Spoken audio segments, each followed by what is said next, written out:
Halo semuanya, Assalamualaikum warahmatullahi wabarakatuh. Ketemu lagi bersama saya Sukri di seri kuliah Mekanika Makro bagian 1. Nah, kali ini kita akan membahas mengenai generalized Hooke's law for anisotropic lamina. Oke. Jadi kita mengenal ada kata lamina, ada laminat.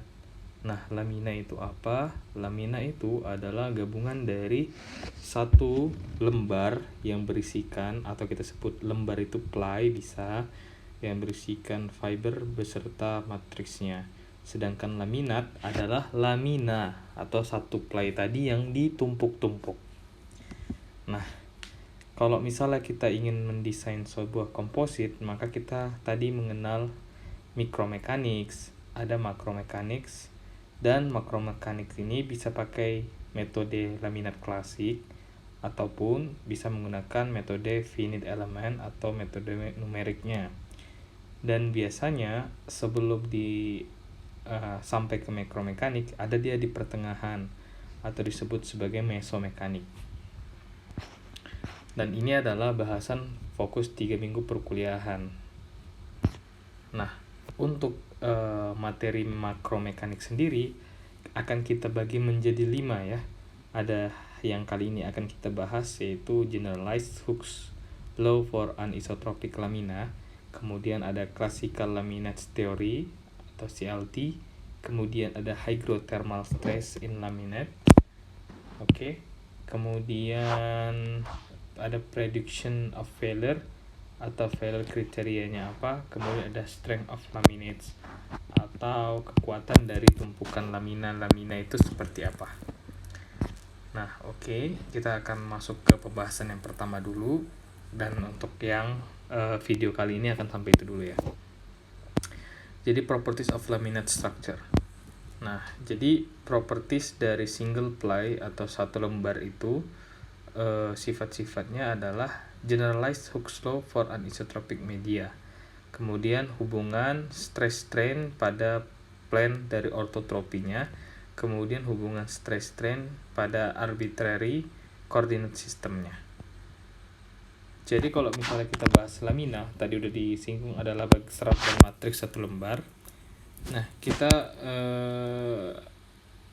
asumsinya dia homogen ya. Homogen, jadi X, Y, Z seperti itu. Jadi ada orientasi seratnya juga bermacam-macam tentunya. Oke. Nah, kekakuan akan tinggi jika searah serat dan lemah saat dia tegak lurusnya. Dimana ini menandakan dia anisotropik ya. Dimana kalau anisotropik itu nggak sama di setiap sisinya gitu kekuatannya. Sedangkan contoh material isotropik itu bisa kita temukan pada material logam. Nah, jadi kalau misalnya dia ortotropik, itu tadi yang adalah komposit, maka dia di sumbu X, Y, dan Z-nya memiliki 3 sifat yang berbeda-beda pula. Ya, seperti itu. Nah, di sini adalah kita akan bahas mengenai stacking, sequence, atau bagaimana penumpukan dari lamina-lamina menjadi laminat. Nah, ini adalah kalau kita lihat ini ada alfa, ada theta adalah orientasi sudut yang terbentuk ya. Ini adalah laminat code, lamina yang ditumpuk-tumpuk itu. Jadi ketika lamina ini ditumpuk-tumpuk, maka akan kita temukan kodenya, mulai dari kalau yang di sebelah awal yang dituliskan dia dari atas, kemudian yang akhir adalah yang paling bawah. Kalau misalnya kita lihat ini ada 1, 2, 3, 4, 5, ada 5 tumpukan dimulai dari 0, min 45, 90, 60, dan 30. Kemudian bisa jadi terdapat pengulangan. Kalau pengulangan maka kodenya akan kita tambahkan 2 di sebelah sini. Diingat ya, dari sini adalah atas, ini adalah bawah. 0, min 45, 90, 92 kali 60, 0. Oke. Kemudian ada namanya simetri, atau kita simbolkan dengan S. Jadi kita lihat dari atas ya, 0, min 45, 60, ulang lagi tapi kebalikannya kayak cermin gitu, 60, min 45, 0. Ini lapisannya genap. Sedangkan ada juga dia simetris tapi ganjil, ditandakan ada dia bar kayak gini di akhir yang ininya, yang nomor akhirnya itu tumpuk sudut yang terakhir, ataupun dia S-nya ada apostrof, ada yang kayak gininya. Dia simetris ganjil, bentuknya batasnya dia lamina ya. Jadi 0, min 45, 60 sebagai batas, diulang lagi min 45, 0. Oke. Nah, disebut lapisan ganjil. Kemudian ada ini seperti kue lapis, dia selapisnya lamina yang berbeda ya. Misalnya ini, matriks sama juga ditulis.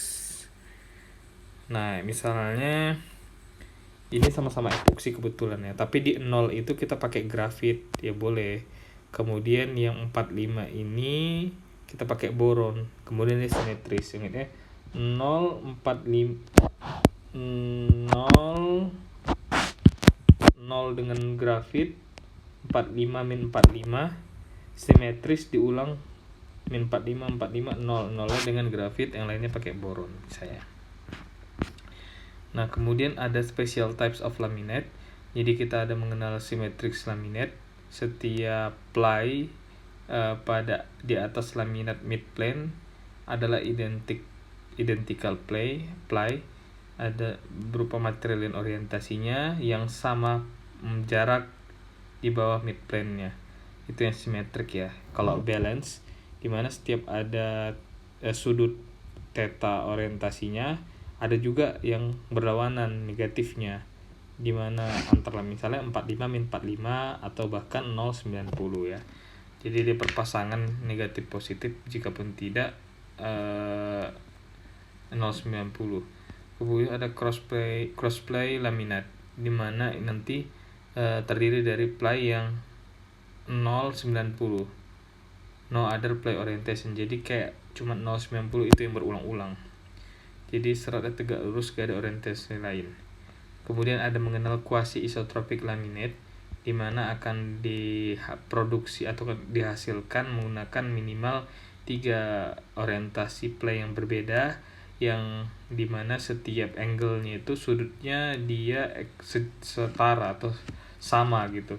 Jadi akan menghasilkan kekakuan isotropik ekstensional seperti itu. Jadi kayak harapannya dengan orientasi tadi dia mirip ke sifatnya ke segala arah, jadi kayak mirip isotropik. Ini laminate behaviornya ada elastic modulus kalau jamaknya, karena kegagalan arah berbeda-beda.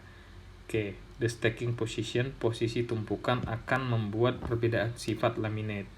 Oke, thickness dan angle of orientation tentu mempengaruhi sifat mekanik. Kemudian ada coefficient thermal expansion sama coefficient of moisture expansion. Beban yang didapatkan bisa langsung karena gaya dari luar, baik normal, geser, ataupun momen, atau ada karena perubahan temperatur ataupun kelembapan dari lingkungannya. Seperti itu ya. Jadi ini ada notasi. Kalau notasi ini kita berbicara posisi 1, maka dia arah bidang, posisi 2 arah gaya. Misalnya kalau 2 1 berarti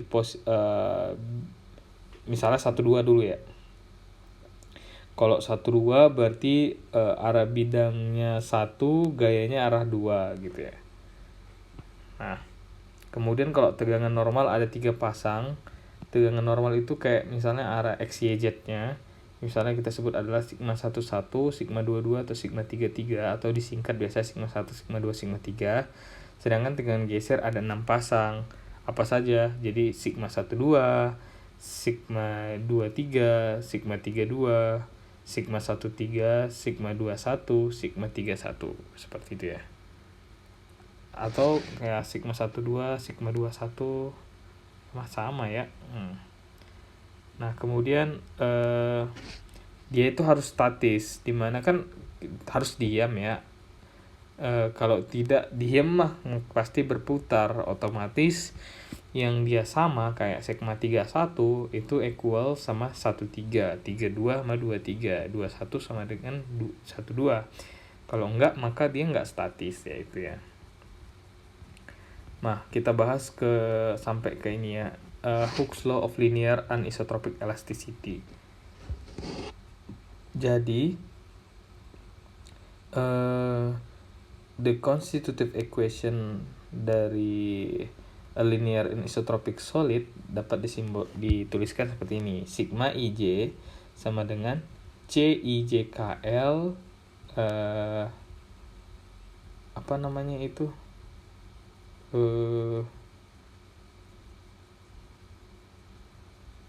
Dengan apa namanya? Strain KL. Oke. Dimana kalau sigma Ij itu adalah stress tensor, kalau C itu adalah komponen dari elastic property tensor, kemudian kalau strain tadi strain tensor. Nah, kalau misalnya seperti itu, jadi kalau kita tarik ke arah satu, maka bertambah panjang arah satu, di arah duanya dia berkurang gitu ya. Misalnya kalau material ditarik gitu ya. Nah, biasanya tegangan normal ini akan menghasilkan regangan normal, dan tegangan geser akan menghasilkan regangan geser. Tapi nanti akan ada yang berbeda, akan ditemukan kopling, dan akan kita bahas di bagian berikutnya ya.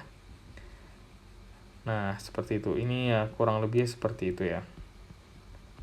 Kalau kita lihat dari ini properties of laminar structure yang ini, maka akan kita dapatkan dia ada 36 konstanta yang berbeda-beda. Nah, namun karena tadi kita tahu ya 1122 sama 2211 itu kayak sama aja sifatnya. Jadi sifatnya sama. Jadi kan kita tahu kalau komposit itu anisotropik. Namun setiap angka berkebalikan maka akan sama nilainya. Jadi kayak kita nyari satu udah bisa lihat satunya lagi gitu. Maka yang kuning ini dapat kita hapus. Nah, skenario terburuk harus dilihat 21 nilai yang beda-beda. Kalau misalnya kita hitung yang nilai yang ini yang enggak ada kuningnya ini pasti kan 21. Nah, itu kalau misalnya yang terburuk kita harus ngitung 21 tadi. Tapi material ada yang beda, benar-benar beda, atau benar-benar anisotropik. Nah, pada komposit kita menemukan ada asumsi-asumsi hingga membuat angka independen akan ada yang sama. Jadi yang independen 21 itu masih ada yang sama lagi menjadi sesuatu nilai yang nilainya kurang dari 21 ya, seperti itu. Jadi kalau misalnya sigma Ij kan sama dengan CIJK itu strain KL. Jadi CIJK adalah konstanta khusus. Nah, kita masuk ke yang pembahasan ini. Nah, stress sama dengan CIJKL strain KL, di mana persamaan ini dituliskan pada koordinat sistem X yang relatif pada base-nya vektor E. Nah, kalau misalnya kita lihat pada koordinat yang berbeda pada sistem X, maka konstanta untuk mentransformasikan dari suatu koordinat ke koordinat lain, atau yang AIM AJN ini AKP ALQ ini adalah sebuah matriks transformasi, dimana kalau misalnya CIJKL itu AIMJN ini dapat dilihat. Nah, ketika kita merubah tensor untuk compact notation, maka dapat kita lihat seperti ini. Sigma 1, sigma 2 sampai sigma 6 dihubungkan pada regangan strain 1 sampai strain 6. maka akan menghasilkan suatu konstanta, ya, gitu ya. Nah, dan ternyata kalau misalnya kita lihat yang 23 sama 32 stresnya itu sama, gitu ya. Ya sama ya. Misalnya kalau sigma 4 itu kan sigma 23, sigma 5 itu sigma 31, sigma 6 itu sigma 12.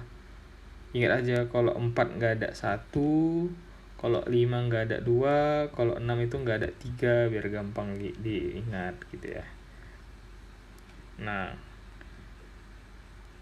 kalau strain sama dengan SIJ sigma J matriks itu kan karena dia perkalian itu ada vektor ya, harus kita inverskan ya, nggak bisa kayak linear ya, seperti itu. Jadi ada matriks inverse, jadi S sama dengan C inverse gitu ya. Kita akan mengenal namanya, ada CIJ, ada stiffness matrix pada simetrik yang tidak akan berubah seperti tensor. Kemudian ada matriks compliance, SIJ adalah inverse dari stiffness matrix. Nah, pada anisotropik akan ditemukan 21 independent elastic constant atau 21 konstanta independent elastiknya yang mendescribe atau menggambarkan stress strain behavior pada linear elastic regime. Nah, dan kita akan temukan kalau misalnya seperti itu ya 21 stiffness coefficient dan 21 coefficient compliance atau S, kalau yang tadi adalah C. Nah, ini adalah yang sama sekali tidak simetris dan sifat segala arah itu berbeda sekali, baik untuk stiffness coefficient dan compliance matrix sama-sama nilainya 21. Nah, material simetrik yang mengurangi koefisien independent elastik, jadi akan diklasifikasikan berdasarkan yang simetrisnya ada 5. Ada triclinic adalah no simetris, tidak simetris sama sekali, maka kita akan memakai yang 21 koefisien ini ya, konstanta independennya. Kalau monoklinik akan ditemukan one plane symmetry, kalau orthotropik 3 orthogonal plane of symmetry, kalau transfer isotropik one plane of isotropy, dan satu lagi adalah yang isotropik. One plane of symmetry atau monoklinik material, maka ketika kita lihat transformasinya akan kita kenal namanya matriks identitas, di mana menggunakan hukum transformasi dari tensor tadi kita dapatkan yang C, I 4 dan 5 untuk I sama dengan 1, 2, 3, 6 itu bernilai 0, maka kita lihat yang ini nilainya 0 jadinya ya, ini sama ini.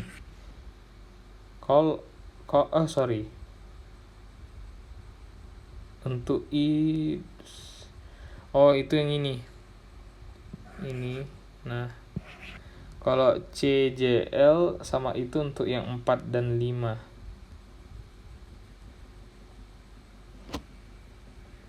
C45,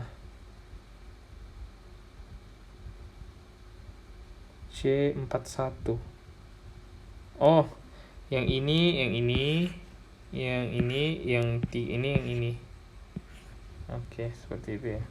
Sehingga kalau misalnya dia 0, jadinya kita akan menemukan ada 13 konstanta independen yang berkurang ya dari awalnya 21. Pada koordinat sistem matrix stiffness yang fully populated tapi hanya 13 koefisien yang independen. Kalau tadi yang monoklinik, kemudian kita akan bahas yang orthotropik. Nah, orthotropik adalah 3 orthogonal planes yang simetris. Akan didefinisikan koordinat aksis XY dengan simetris plane-nya. Kemudian untuk yang orthotropi, Hooke's law reduce to gini. Jadi kalau misalnya karena nilainya sama, C1221 akan menghasilkan sama pula gitu ya. Maka kalau misalnya kita lihat dari sini akan dihasilkan 9 independen. Nah, gitu kan. Dan ini akan tidak ada coupling. Coupling itu apa? Nah, kita mengenal coupling adalah seperti ini. Ketika kita berikan tegangan normal akan didapatkan regangan geser.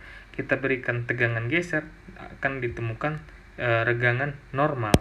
Nah, untuk kasus ortotropik, untuk sigma 1, 2 ini adalah yang tegangan normal, maka ini nggak ada regangan gesernya. Ini tegangan geser, ini tegangan normalnya nggak ada. Nah, itu dia. Nah, selain yang ortotropi, maka akan biasanya ditemukan kopling. Misalnya kalau kita ke monoklinik ya. Nah, ini. Dengan si sigma 1 ini akan dihasilkan juga ini apa namanya? C16 gitu. Jadi dengan tegangan normal menghasilkan regangan geser nih 6 gitu ya. Kemudian ini ada transversely isotropic material. Jadi ada one plane of isotropy. Kemudian dapat kita lihat hanya memiliki 5 independent elastic ya.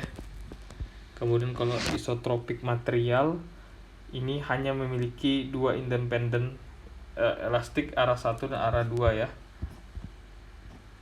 Nah, kalau misalnya kita akan membahas engineering constant for orthotropic material, atau biasanya kalau si komposit itu adalah yang ortotropik ya, kalau misalnya pendekatannya gitu ya.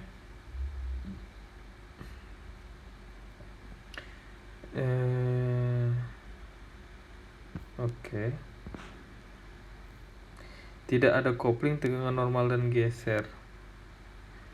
Oh gini, kalau misalnya kita berikan dia searah sama aksis atau sumbunya, maka nggak ada kopling. Tapi kalau udah berbeda ada ya. Maka ini juga akan dijelaskan juga.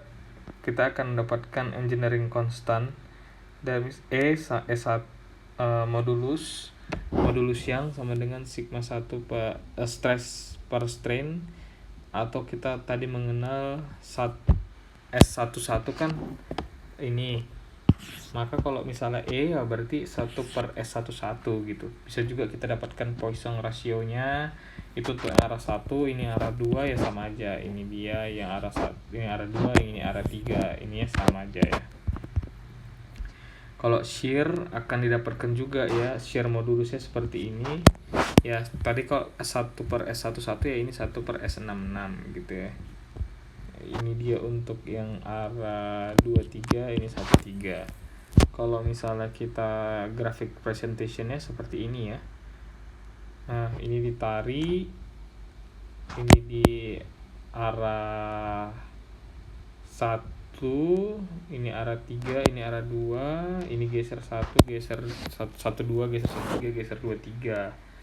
Nah, jadi ada hubungannya ya. Jadi kita bisa dapatkan dari yang konstanta itu ini kita ubah jadi engineering constant. Nah, ini bisa kita dapatkan dari pengujian sehingga bisa kita lanjutkan lah perhitungannya gitu ya, seperti itu.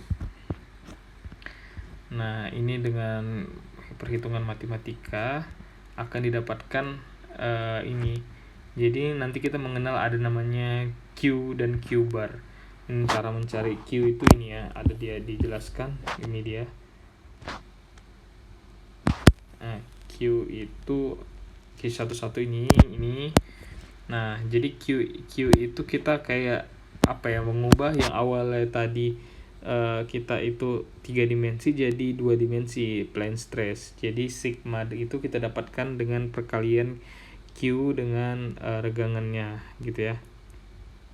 Jadi kalau punya komposit biasa ke arah 3 itu tidak ada karena kan arah serat kan biasa 1 itu saja ya, nggak ada ke arah 3. Jadi tidak ada pada penggunaannya pada komposit untuk menahan beban ke arah 3. Jadi kita gunakan perhitungan lebih sederhana. tegangan ke arah 3 dan tegangan geser ke arah 3 dihilangkan. Otomatis sigma 4 dan sigma 5 itu hilang. Kenapa demikian? Karena kan ada mengandung 3 di sini. Kan sigma 4 itu 23, kalau 5 itu 31. Maka dinolkan gitu ya. Makanya pun kita temukan ya sigma 1, 2, dan 6. Kan 3 nggak dipakai, 4, 5 nggak dipakai, tinggal 6. Makanya ini kita pakai yang ini doang gitu. Nah ternyata kalau misalnya sudut gitu ya, stacking itu akan berbeda-beda. Sudut yang di gimana ya, jadi pengaruh stacking atau sudut itu akan mempengaruhi kekuatan dari material itu sendiri. Nah, kita itu dapat menggunakan matriks transformasi untuk mengetahui itu. Jadi kita awalnya yang X ke arah 1 gitu. Jadi kita tahu tegangan pada X, jadi tegangan ke arah 1 gitu ya. Koordinat sistem dan ortotropik aksis. Nah, jadi kayak sebelumnya arah lamina 1-2. Itu kita tahu arah lamina 1-2. Padahal dalam prakteknya dapat diputar lamina tergantung desain. Jadi kekuatan arah 1-2 akan berbeda dengan arah X dan Y. Maka kita akan transformasikan agar tahu nilai 1-2 pada saat diketahui sifat XY-nya gitu. Berarti 1-2 itu yang ini ya, laminatnya ya gitu ya. Maka kita akan pakai ini. S itu T. Nah, ini dia pokoknya rumusnya. Dapat dilihat seperti ini. S bar itu perkalian 3 matriks. Jadi sigma X, jadi tegangan X dilakukan, maka sigma X akan mengubah menjadi sigma 1-2 pakai matriks transformasi, dan regangan 1-2 dengan persamaan regangan ini. Oke. Seperti itu dengan M cos theta N sin theta. Dan ternyata itu kan untuk yang S. Ini bisa untuk yang Q juga kita lakukan. Q matriks kekakuan sumbu 1-2 dan matriks kekakuan sumbu XY. Kalau Q bar berarti sumbu XY, berarti itu udah di arah laminatnya ya gitu ya. Nah ya seperti ini, dia ada isotropik, ortotropik, anisotropik. Kalau diberikan tegangan normal pada yang isotropik ya, kalau tegangan normal akan sama gitu, nggak akan dihasilkan regangan geser. Nah begitu juga kalau ortotropik, kalau dia searah sama sumbu sumbunya ini, maka dia akan mengikuti gaya si isotropik. Tapi kalau diberikan sudut maka akan berbeda dia. Sedangkan kalau anisotropik ya, ketika diberikan tegangan normal maka akan ada ditemukan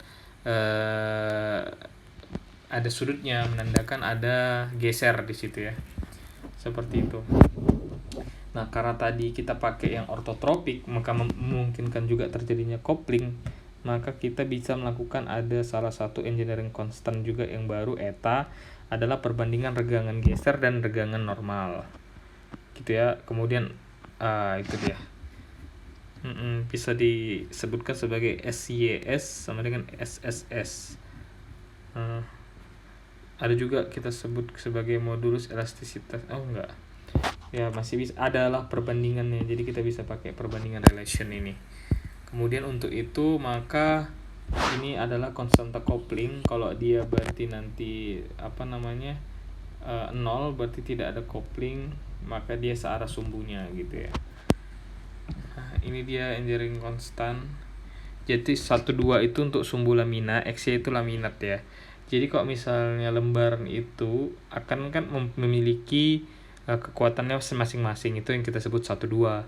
Ketika dia di stacking atau ditumpuk-tumpuk pada lapisan lain, maka akan terbentuklah kekuatan yang baru, itu adalah kekuatan XY. Nah, gitu ya. Jadi ini ada juga sudut stackingnya tadi sama si engineering constant. Ada modulus elastisitas, ada eta tadi, ada Poisson ratio. Nah ternyata kalau misalnya modulus yang itu paling tinggi adalah di 0 dan yang paling rendah adalah di 90. Nah lihat aja Nah, ternyata kalau si Poisson ratio di sini gitu turun. Biasanya rata-rata turun semua ya. Kayak gitu. Nah, itu untuk yang gelas epoksi. Kalau karbon epoksi dia juga demikian. Ini ada polar plot, kemudian ini juga ada seperti ini. Di sini adalah persen derajat sama E. Ketika dia 0 tinggi, ketika dia di 90 rendah banget nih kalau dia karbon epoksi. Mungkin itu saja pembahasan kali ini. Adalah pembahasan bagian pertama adalah di yang yang Hooke law ya. Mana kita tunjukkan lagi biar nggak lupa. Kita ada bahas yang generalized Hooke's law for anisotropic lamina. Nanti berikutnya akan kita bahas yang CLT ya, classical laminates theory. Terima kasih atas perhatiannya. Assalamualaikum warahmatullahi wabarakatuh.